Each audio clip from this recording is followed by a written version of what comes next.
আজ যে বিষয়টা বলবো যে আপনার ঘরে অথবা আমার ঘরে সবাই নামাজি, সবাই নামাজ পড়ে, 5 ওয়াক্ত সালাত কায়েম করে। ধরেন আপনার বাবাও 5 ওয়াক্ত নামাজ পড়ে, আপনার মাও পড়ে, আপনার বোনও পড়ে, আপনিও পড়েন। মাশাআল্লাহ, আলহামদুলিল্লাহ, খুব ভালো কাজ। তবে কি আমি কি ফিতনা থেকে মুক্ত? আপনি একটুবার চিন্তা করে দেখেন, আপনি আজ 17, 18, 19, 20 বছরের যুবক।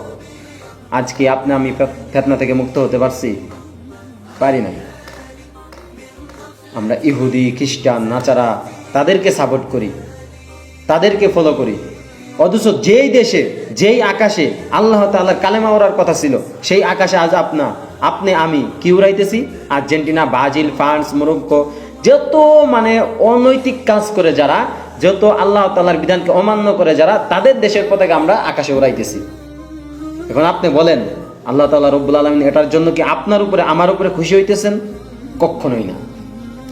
এখন যদি আল্লাহ তাআলা আমাদের উপরে খুশি না হন, তাহলে এগুলা দিয়ে কি লাভ? আপনি বলেন, এগুলা দিয়ে কি লাভ? আপনাকে কি মৃত্যুবরণ করতে হবে না? অবশ্যই মৃত্যুবরণ করতে হবে। আমাকে কি মৃত্যুবরণ করতে হবে না? অবশ্যই করতে হবে। প্রত্যেকটা প্রাণীকে মৃত্যুর স্বাদ গ্রহণ করতে হবে। তারপরেও আমাদের বিবেক আকল আজ কোথায়?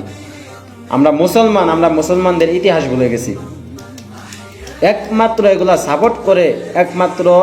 সাপোর্ট করার কারণই হচ্ছে আমরা মুসলমানের ইতিহাস ভুলে গেছি। আফসোস আপনার জন্যই, আফসোস আমার জন্যই। কারণ আজ আমরা মুসলমানের ইতিহাস জানি না।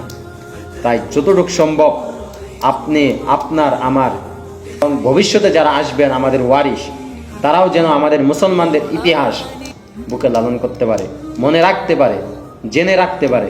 এই কাজ আমাদের করতে হবে।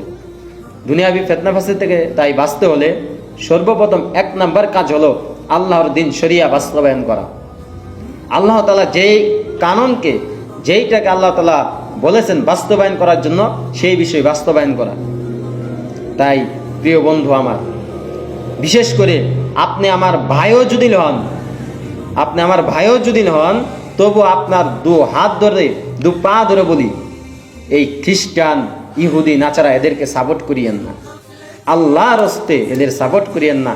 আল্লাহ তাআলা রব্বুল আলামিন সূরা ইমরানের ভিতরে 28 নম্বর আয়াতে আল্লাহ তাআলা রব্বুল আলামিন সূরা ইমরানে বলে দিয়েছেন, এই জন্য কাদেরকে বন্ধু হিসেবে আমরা গ্রহণ করব, এটা যেন আমাদের মাথায় থাকে, আমাদের দিমাগে থাকে। এমন মানুষকে বন্ধুরূপে আপনি গ্রহণ করিয়েন না যার জন্য আপনাকে জাহান্নামে যেতে হবে। এমন মানুষকে বন্ধুরূপে গ্রহণ করেন যার জন্য আপনি